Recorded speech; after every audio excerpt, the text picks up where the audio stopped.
kick things off with some AFL because we do have two suspensions, first of all, that we want to get into. The first one that I want to bring up before the Nathan Brown one is Tex Walker. He was banned for 2 weeks for his tackle on Josh Kelly, GWS's Josh Kelly.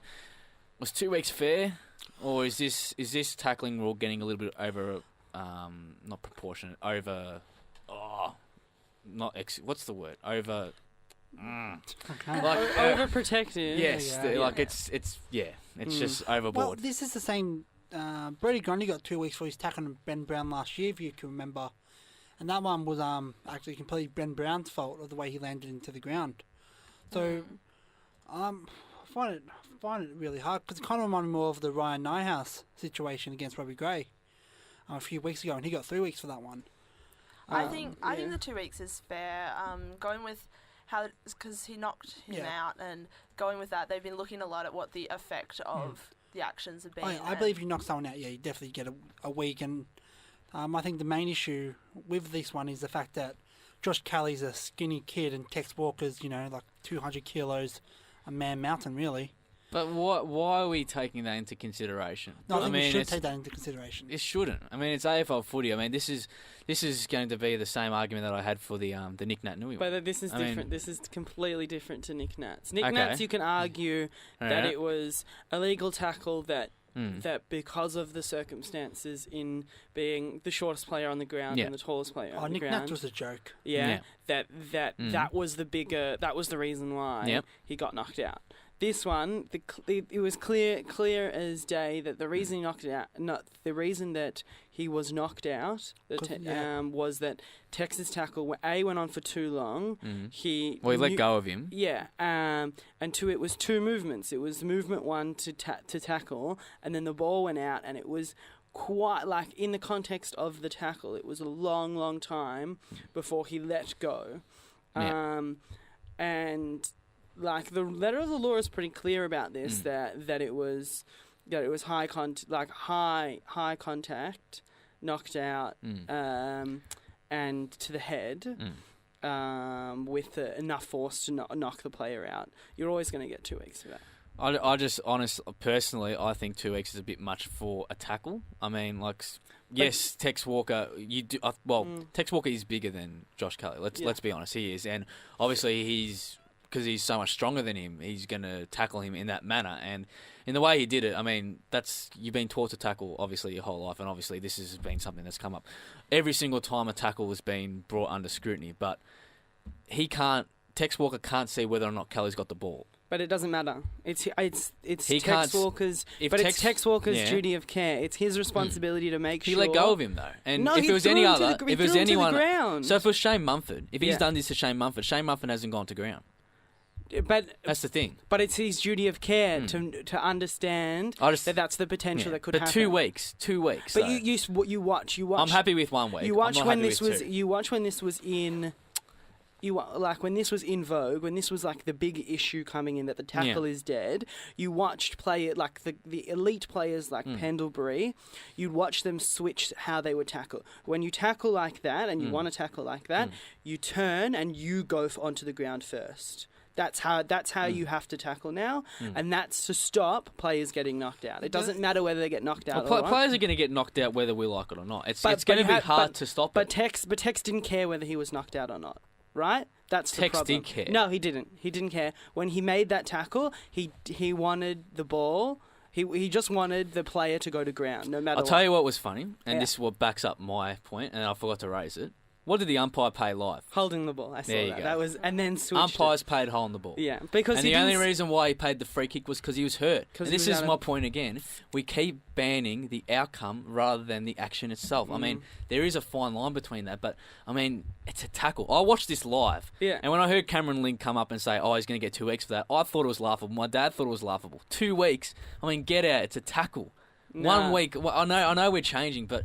Seriously, you're giving the bloke's bigger than him. Obviously, he's gonna look. I don't think there were two clear motions there. I think there was one motion, obviously grabbing, and then he's gotten rid of the ball. And then obviously it's going to look like, because that's the point. You're supposed to bring a player to the ground when you tackle him. What are you going to do? Just bear hug him now? No, Are you you're just going to say supposed that? to. You have to go to ground before the player if you want So to tackle if they're like that. unbalanced, say, because Yeah. I believe Tex Walker was unbalanced Yeah. there, he's supposed to somehow get his balance within 2 seconds, grab It's him, and then your bring him down. responsibility to make sure the player doesn't get knocked out. So a tackle. in that situation, if Tex Walker, he's losing his balance, he's fallen to the ground, to bring him to the ground, because he was essentially Yeah. almost on the ground when you just bring him down Yeah. on the ground. Are you telling me Careless. that what he's yeah. supposed to do Yeah. is he's supposed to get up off the ground, try and find his position, and essentially, because he's not going to be able to hold Josh Kelly. He's going to let go of Josh Kelly and let him run free. Is that what we want to see in the game? No, but we have to find a way where the player with the ball is protected. I don't know. I've just watched the tackle now, and definitely, what I think got him 2 weeks was the fact he got knocked out should definitely be a week no matter what. But there is 2 motions. He does tackle him, then move, and it's definitely a sling tackle. That's the only reason. The AFL have made their stance very clear on them. Like I feel like all the players should know that if they do a sling tackle, the AFL is not going to look favourably on that. I do agree with Ben, because I think no matter if it was a sling or anyone, I think he would have got 2 weeks because he got knocked out, really. It is outcome based, whether you agree with that philosophy or not. Yeah. But I would think if there were 2 players of equal size and that happened, we wouldn't be having this conversation. Like, And that's if why I the think the player's size knocked is out and unfair. they're equal size, then you're like, okay, it's 2 weeks, it's equal size. You're only having this conversation So because, essentially, big men like Tex Walker, which is Brody also Grundy, a problem. Yeah, and Nick Nat are disadvantaged. yeah, that becomes an issue in the tribunal. Which but is they why I have to- think 1 week was fair. Yeah. 1 week was fair. 2 weeks is a bit within much. the laws of the game, it had to be 2 though. Alright. I probably would say, because he lifts him up. Still watching it It's again. tough. But again, yeah. like in that situation, I understand he does owe a duty to care. He can't see that the ball's loose. He cannot see. But he's tackled dangerously. It doesn't matter whether the ball's loose. Even if he had the ball and still got knocked Yeah. out, that's 2 weeks. Yeah, because he does lift Josh Kelly I still am with the umpire's call. The fact that he played hole in the ball just tells everything. The umpire as well. The umpire, the fact that the on-field umpire called a hole in the ball on field, I think says a lot. The only reason why he overturned it was because he was injured, and that was wrong. I think he should have stuck with the original call because, umpires overturn decisions. I don't like it themselves, but if you stuck to a call and then you're just overturning because someone's injured, I don't know. I don't like that. I do believe that it should have been it should not have been holding the ball in the first place. It's hole in the ball. It dropped the ball. Yeah, but it was a sling tackle. All right, we'll move on. Nathan, we'll all agree to disagree there. Nathan Brown, 3 weeks for a bump with Adam Sard. I don't think there's much here. I think that's fair. Pretty fair. Yeah, I think we're all in agreement. So that All was right. Now, very this is late. some heartbreaking news. Alex Johnson has done his ACL again, but in his good knee. 6th time he's going to undergo a ACL knee reconstruction.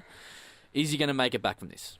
Well, I just said to Tom before, what I think Sydney's going to do is delist him this year, see how he pulls up, and then redraft him the next season. As a rookie? Yeah, well, as a rookie, as a normal Yeah. draft, depends.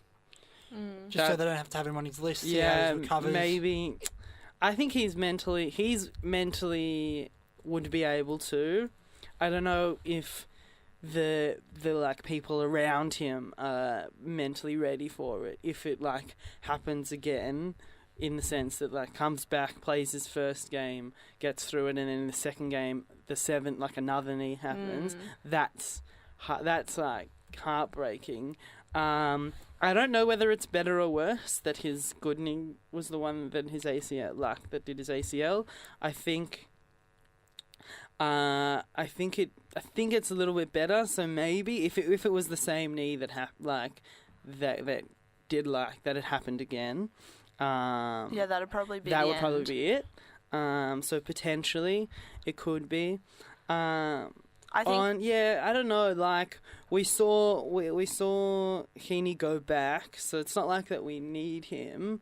And we have the like makings of a defense, like of our back 6, and maybe it's time we need to just like develop some players in that position rather than hope that Alex will like fill that void if he ever comes back. Yeah, I think with what you were saying about it being better that it's his good knee, like Yeah. in some ways that is from a recovery point of view, Yeah. but in other ways now he's going to end up with 2 bad knees.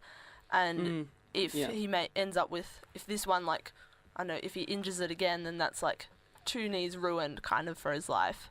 Yeah. And I don't know whether... Yeah, it'd be interesting. No, because like it's not ruined because obviously, if he doesn't play AFL, it won't be it'll be fine. It won't be any strenuous activity. So I think it'll be fine. I would hope that even if he doesn't ever play again, that he maintains in the club in some sort of defensive coaching role, or motivational speaker, like in the psychology of the game.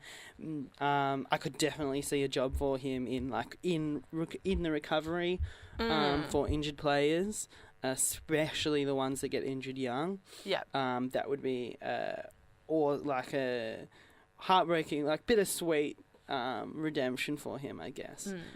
But we'll see. Yeah, I think, unfortunately, he's done. Yeah. I mean, it was tough enough to come from 5 knee reconstructions and to come back from, 6 years off since the 2012 grand final? Almost 6 years. 5 and like 3 quarters, whatever you want to call it. Look, now 6th.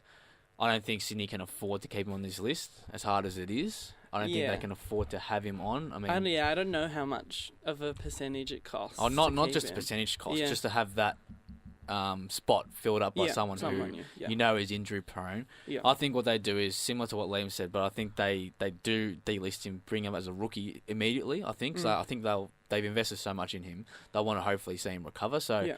I think they do that as early as this year, and I think that's the right move. And then obviously we see how it goes for 2020 because he's not going to play next season. That's already confirmed. So it is unfortunate. It just shows like how amazing like Daniel Menzel's like career has gone since like the 4 knee reconstructions. It just like when that happened, I was like, damn, like Menzel has surpassed all expectation of a player. He's one of the lucky ones. Yeah. This is crazy, and hopefully we can still see him in the club, even if he doesn't play. On the bright side for Sydney, Johnson going out doesn't affect your team at all, really. Well, it's like a bit weird because at the moment Grundy's battling mental health issues, so we do need a tall defender if we want to play Aaliyah in the way that we've been playing him, because when Alex went down, Aaliyah was playing a more one-on-one role, which we'd rather him be the spare or take the third tall and just dominate in the air. So he actually would have been very useful if he was healthy. And we're now going to get back into our AFL chat. Now, before we get into any talk of the top 8, we will quickly cast our eye to the bottom place teams. Now, there's a rumour going around that Carlton, Gold Coast and St Kilda are likely to get a priority pick. This is coming from Caroline Wilson, I believe it is. Well, Carlton and Gold Coast, St Kilda came from Caroline Wilson, but Carlton and Gold Coast came from everywhere. Do you agree that either all these clubs should get a priority pick or only one of them? I don't know. So the Gold Coast one's confusing me because apparently they're going to get pick 3 for whatever club Tom Lynch goes to. So they're going to get pick 2 and 3. Does that include another priority pick on top of that, or is that in the pick 3 their priority pick? I think it'd be another on top. It'd be a pick later in the round. It's later. It's like what Brisbane got when we got. In the first round. Let's say it's just Carlton. Let's say it's just Carlton who gets a priority pick. The way that I think it works is that it's pick 19 goes to Carlton. Yeah, it'll be pick. Yeah. Look, I don't know about priority picks now. Obviously, Brisbane did get one. Was it 2 years ago? And I was surprised you didn't get fined for that because you traded it away. Well, when you get an asset, I mean, I don't see why you can't trade it away. Well, and that's also a negative factor for teams getting a priority pick, is actually not using it on young talent, is using it to get a player. And we used that, I believe we used that to get... Yeah. No, didn't we use that? It eventually helped us get Cameron. Oh, no, that was 12. Yeah. We used pick 12 to get Cameron. Which was Port Adelaide to pick. Yeah, so we kept 19. I'm pretty sure we kept 19. You got 19. You traded to Port Adelaide for their 2000. Did we get like 21 pick? or something? I don't know. Either way, very good by Brisbane, whatever we did, because it's very smart. But in struggling and consistently in the lower reaches of the table, I believe they do need priority picks. Yeah. The biggest issue, it would be Gold Coast, because a lot of people are talking about Gold Coast saying, "I'll get pick 2 and 3." get the young kids, but the young kids are on a 2-year contract. I got no issue with Gold Coast getting a priority pick, and I prefer them to get a priority pick over Carlton because they were stooped by GWS joining the competition because they should have had pick 1 in 2012. Yeah, they did, didn't they? No, it was 2011 with Swallow. Yeah. They should have had at least 2 years of number 1 picks, but because GWS came in, didn't they get? Was it 2 or 3 years they had as number 1? 3 years. Either way, they had a top 3 pick at 2 or 3 years. Yes, Gold Coast were around that mark as well, but they lost the big talent, and that hurt them a lot, and obviously helped GWS in their success. So I don't have any issue with Gold Coast getting compensation pick 3 potentially for Tom Lynch and potentially pick 19 as priority because they are a struggling club. Yeah. And this is where the priority pick is useful. But the biggest issue was St Kilda don't get one. the players are only on a 2-year deal. Yeah, St And all the years Kilda. negative, they'll probably end up leaving. No, after St the Kilda 2 years. aren't in that bad of a position. No, St Kilda won't Yeah, get I one. don't think Yeah. St Kilda should. Wilson's point was people were saying that their list is worse than Carlton's. Which I tend to agree as well. They but don't. Yeah, they don't got- have the.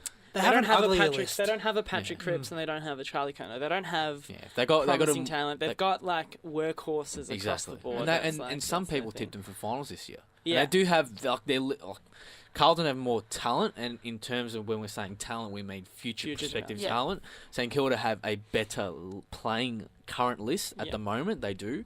They could have played finals easily this year, but I don't know. Their inaccurate kicking cost them dearly, which is something that's been said a lot here on the Sports Desk for Season 2 and Season 3. But Carlton, on the other hand, do we think they deserve one?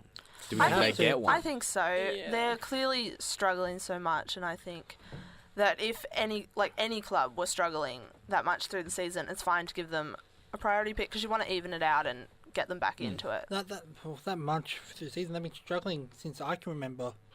Well, yeah. They've been struggling ever since 2002. Do you guys know why? The salary cap. Ah, there we go.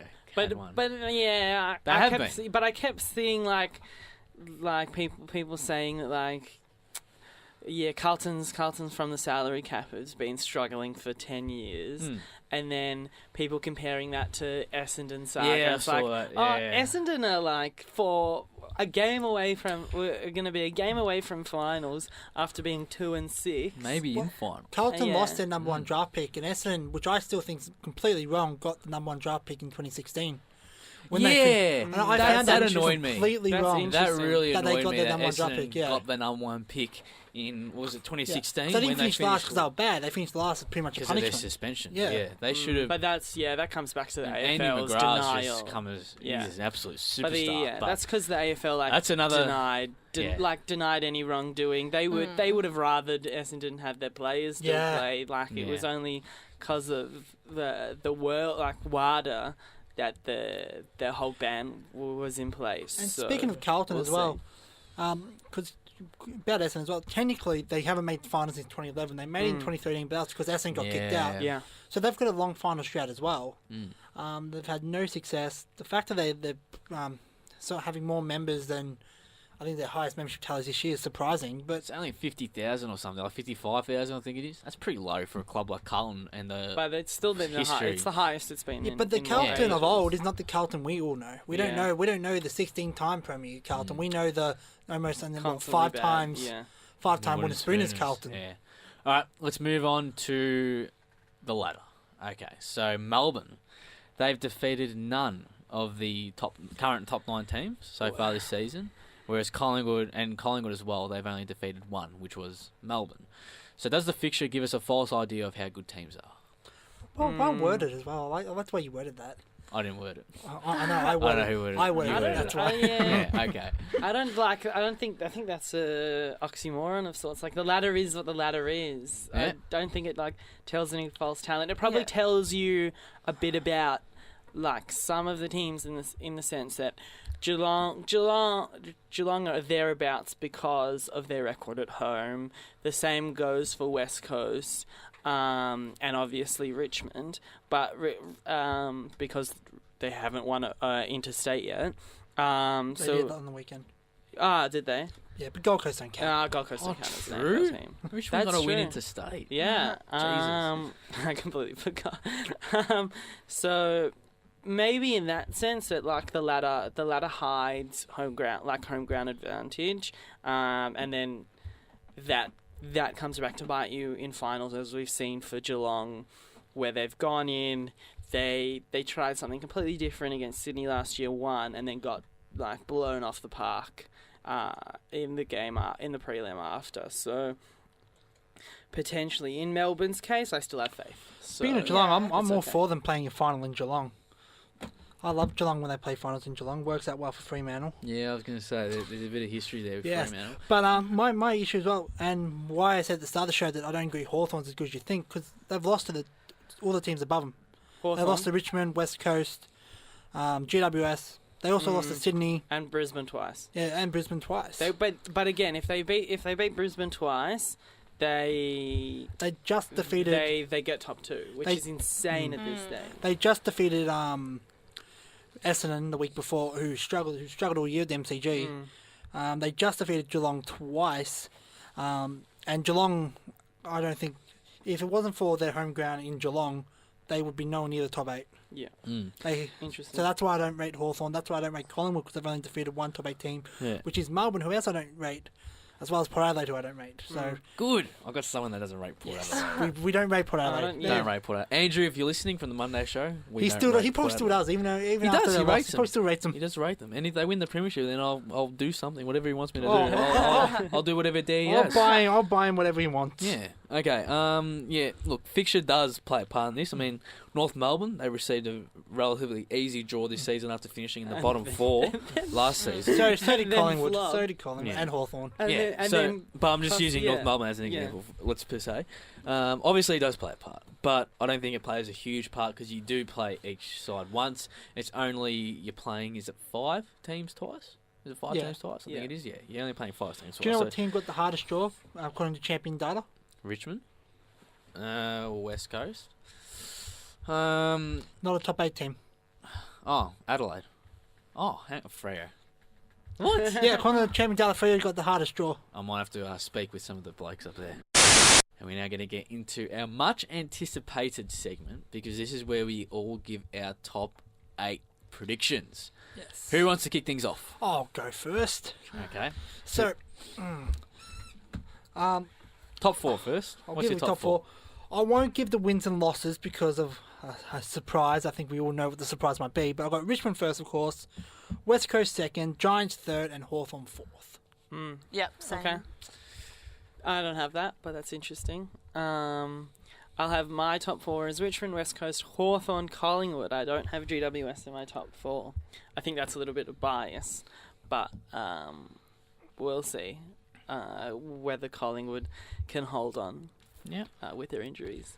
Yeah, so I've got the same as you, Liam. I've got Richmond, West Coast, GWS, and Hawthorn in 4th. And I'm a little different. I got Richmond, West Coast, GWS, and Collingwood. I still got Collingwood in the top 4. All right, bottom 4, guys. Liam? Bottom 4, Collingwood. And I'm wondering how you got Collingwood in the 4th spot, unless they absolutely demolish Fremantle the next week. I don't know what percentage they... here we go. They get there by a whole win. Actually, no. Sorry. So I've tipped Freo against Collingwood, that's why. No, sorry. I just realised one of the margins was stuffed up. So, sorry, it's Hawthorn who will be in my top 4. I think I tipped Freo against Collingwood. I can't remember now. But Collingwood, Sydney, Geelong, and Essendon makes the 8. They sneak in. They do a Richmond in 2014 and then kick against the win against Collingwood in the first elimination final. Okay. I've got GWS 5th, then Swans, then Melbourne, and Geelong at 8th place. Just because I'm calling that Melbourne do actually win. Yeah. I've got Collingwood in 5th, then Geelong, Sydney, and Melbourne in 8th. My one is Collingwood, Sydney, Geelong, and Essendon. It's like we're the same person. Essendon. The exact same top 8. Yeah. If it's not Essendon, it'll be Port Adelaide, and it'll only be on percentage. Wow. But I think it's Essendon.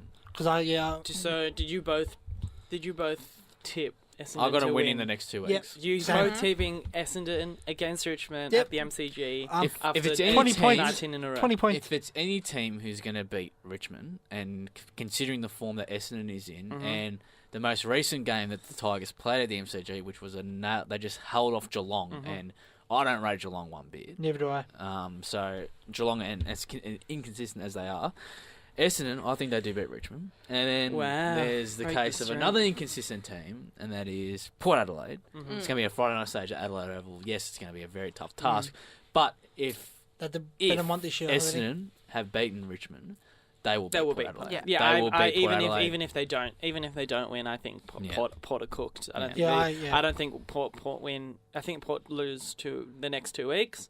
The other interesting thing is, what did you all put for Melbourne's next 2 weeks? Because I've said they beat 2 losses. Yeah, I 'cause don't I've said think they beat West beat, Coast. West Coast in Perth. That's the winnable game. yeah. I I don't don't think see they them can beating- beat GWS. Well, They'll get a obviously few there's the players factor back, yeah. that Jerry West's MCG Yeah. don't play too well, but That's very Mm. Collingwood. I- there's Melbourne and the choke, Yeah. so that'll happen. But yeah, I think the winnable game there is West Yeah, Coast. and I think the other factor is if they do lose next week, the the mental pressure that they get in, where it's like that whole thing where all they have to do is beat one team one day to make finals, they won't do it. Like this is the week where there's no pressure. They do have the week after if it comes to that, so that's what they'll be thinking.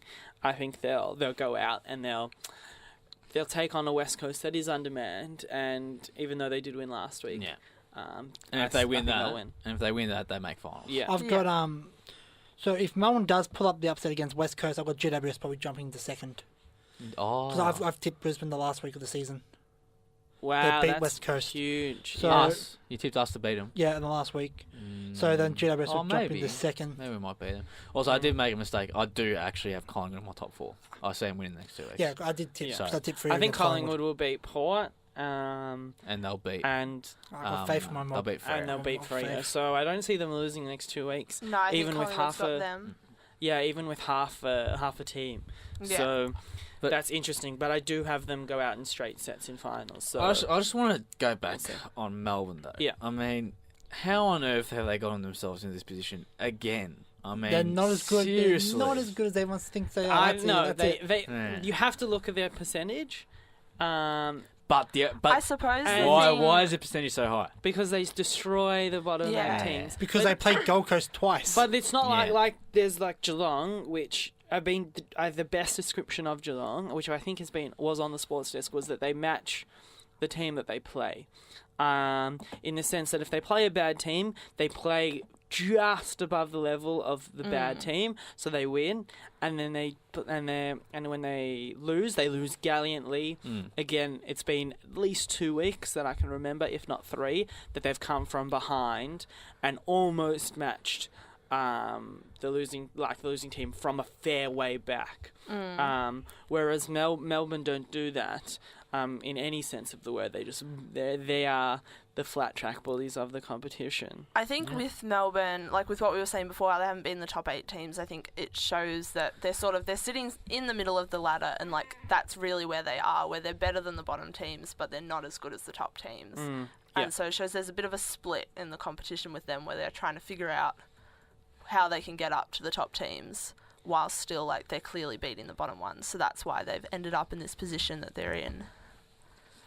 They just simply can't handle the pressure on the big day. It's funny though. I think I said to when they were playing Adelaide, it's either I want Melbourne to win the flag or I want them to not make the finals. They beat them, but if Melbourne aren't going to be there in the finals, then this is hilarious. I'm sorry, this is just going to be a running gag for the next couple of years. It's like Richmond. Could they do a Richmond? Say they miss finals again. It's second year in a row they finished. Did they finish 9th last year? Melbourne, yeah. yes, some Yeah. percentage. Second year in a row they would have finished 9th because if they don't make finals, I do assume that they will finish 9th. Yeah. Could they go and do a Richmond in the sense that they go on to win a couple of flags and a couple more, or not a couple of flags, but they go on and win a premiership in a couple more years? Do we think they do Richmond that? went 9th last, and like halfway the middle tier of the ladder, and then they jumped to 5th, then 8th, then 5th, then 13th, then they won the flag. So still a long way to go from Could they Melbourne do to a win that short flag. Richmond? Could they do a shorter? Because Because you can see like the talent's there, but it depends. they- I think they're more likely to do a Bulldogs where they finish 8th or 7th. yeah, They play Good a point. cracking game in the first week of the finals. It's Very like an good point. absolute huge shootout, Yeah. but then they lose. they say, okay, we made finals. So it's the first time since 2006. The monkey's off the back. Let's go out and let's win a final now. And then they go back and they finish, and then they'll do their Richmond. I don't mind that. I just don't think they can win without. I don't even think they can make it without Jesse Hogan. Oh, He's well, I he don't was the think reason Jesse- they lost last week. I don't think Jesse Hogan's a huge barometer for Melbourne. I'm sorry. Yeah. I think they actually play better without him. They need a healthy Jack Viney. They need I a wouldn't. healthy. I wouldn't be surprised Yeah. if they go like. I do think they'll lose, but I wouldn't be surprised if they go on and win the next two matches and compete deep in the finals without Jesse Hogan. I think they are a far better team without Jesse Hogan. Yes. No, he's such a unique player though. There's no other player that's that tall that has that a bit like presence in the forward 50, but also can just outrun any player in the competition. He is the most like the fittest player in the comp. That's like that's his thing. But it was interesting. There was the stat that said he's kicked 45 goals in 15 games against bottom 8 sides. Yep. Yeah. Against the top 9 sides, he's kicked 4 goals in 5 games. He is the representation of Melbourne as the Flat Track Bullies, which doesn't help his case. But I think with another year he'll be better. When they get Lever back, their defence will look so much better. They could also add Gaff to the midfield. Yeah, They I won't don't. get Gaff. We'll see. I don't know if they have any room to get another player, but I think they've got a decent enough list at the moment. It is politics, sportolitics, and it is our wrap up. And we do have 2 topics on tennis here. It's good to see that we're giving tennis some love. Now, the Brisbane International have just announced that the women's final will no longer be played in the traditional Saturday night time slot. However, it'll now be played on the Sunday before the men's final. Now, first of all, do we like this? And then second, do we see this becoming a trend in Grand Slams in the future? Is it like you pay for both games? No, it'd still just be You pay for one and then pay one. for the other. Yeah, I think so. Yeah. I'm not sure how I feel about this because in some ways I think it's good to have both the finals on the same day, and so everyone goes on that day. And even if you only go to watch one game, you can still like come early, like watch it outside on like screens or whatever. But on the other hand, it changes the women's final from being like a night primetime game to being a sort of daytime match, and I'm not sure whether that's good or not. And also, I think it might affect viewer ratings because that's a lot of tennis in one day. And That's true. most people that Yeah. watch like It's tennis, the people who are watching the Brisbane International like tennis. Like, Yeah, that's a good there's no point. one, Yeah. There's going to be no one who's like a casual. Yeah, tennis but I watcher. guess Casual if tennis they watcher watching did it. bring this in at Not the taking bigger a Grand jab. Slams, if they did bring this in at the bigger Grand Yeah. Slams, then that would have an effect then. Yeah, I just think they're Yeah. trying it out, see if it works. Yeah. I don't feel too great about it. I would say if this happened in a Oz Open, I would feel it wouldn't. I think I wouldn't like it. Just Well, in the case that like it doesn't give women's tennis their own spotlight. Yeah, Yeah. yeah, it's a curtain raiser, really. Yeah. But I think that like for tennis, I think it would be different to AFLW. If this was happening in AFLW, that the women's game went through into the men's comp and was like the curtain raiser for the men's comp in, let's say, the first round, which they're talking about the fixture to happen. I think that's much better because they're like it's in its infancy. Yeah, they're not and established. it's like women's developing. tennis. Whereas this is going backwards in a sense Yeah. for Yeah. women's tennis. So I think this is good for tournaments like the Brisbane International, who only play for 1 week. Now, usually during the tennis year, it's split into ATP tours and WTA tours, and they don't often play together. When they do play together, however, I wouldn't be against seeing more of this in these events. I think Grand Slams are fine the way they are. They need to leave it the way it is to allow the women's singles to have that spotlight on the Saturday night, and obviously the men's as well on the Sunday night. But I don't mind this for these smaller tournaments because it's at the end of the day it's going to mean that it's a little bit more spread out. So like the semi-finals, I believe they're going to be played on the Saturday night rather than the Friday night that they had it, and what they used to do was they had the men's singles as well during the day on a Saturday, so before the women's final. So now it'll just be exclusively for semi-finals. The second rounds will be finished quicker, whatnot. I think it's perfect. But yeah, in terms of Grand Slams, just leave it as it is. It's fine. But speaking of Grand Slams, and speaking of the Australian Open, tickets are now going to be scalp-proof. So each ticket is going to be added to new Victorian declared event legislation, making it illegal for anyone to sell advertised tickets for more than 10% above face value. How do they monitor that? It's part of the legislation. So if they catch someone, okay. they're gone. Like it's illegal. So it's a now. reactive law. Yeah, it's essentially reactive, which is But I guess which is the majority of laws. But Yeah. anyway, just to the Yeah, question, There's not much more they could do. should this become mandatory at all sporting events in Melbourne and Australia? Yes, but I don't know how this would work. Depends Well, I what think it's to sport. stop people advertising on like eBay or I don't know wherever Yeah. people see that and just Yeah. putting them at ridiculously Yeah. high Yeah. prices. I think that. Okay. The way that I would see that it works is that even on the Ticketmaster resale, there is an upsell of well above 10%. So Yeah. maybe the legitimate not classifieds, Yeah. they'll have to Yeah. follow Yeah. law because obviously everyone can see them. So maybe that's where it'll work, and I Yeah. think if that's how it works, and we see that the Ticketmaster resale is only 10% above face value, then Yeah. I think this should be brought into every event. Yeah, well, I'm not sure how the Australian Open tickets work, but I know with concerts now they're bringing in a lot where you have to have your name and stuff, like email, against. but you have And so and you can have like that's email one way. people By to making change it more official like that, it makes it harder for people to resell without going through the official channels, and that would allow them to keep a better eye on the price and set these limits. But Ticketmaster doesn't want this, right? Ticketmaster Yeah. want, because they get their resale sites get a percentage profit, so they want it as much as possible. So Well, the key thing there is Yeah. it's more than 10%. So they are Yeah. allowed to sell it for 10% more. 10% more than the actual price, but any more than 10% Yeah. there. You know what I'm saying, though. They're gone. They're pretty much stuffed. So I like it. I do think it should become mandatory because we are seeing so many more avenues to purchase tickets, and we are seeing so many people and scalpers purchasing tickets for the sole purpose to upsell them. at potentially 50% But yeah, more but than I the think actual price. on classifieds they're not. The 10% it doesn't apply. Usually, what goes on classifieds is it's relatively cheap or the same price, but it's like more. It's closer to the date where it's like a situation where someone can't go. Yeah. Whereas scalpers would use the official sites, which is why I think this law actually could potentially work. All right, I think that's it for this Wednesday edition of Spolitics. It's been a pleasure. Thank you. Cheers. Thanks, Ben. There we go. Got it around there at the end. We'll be back next Wednesday, of course, usual time, 9 to 10 a.m. Our next edition of the Sports Desk will be on Friday, same time, 9 to 10 a.m. Do tune into the Friday team.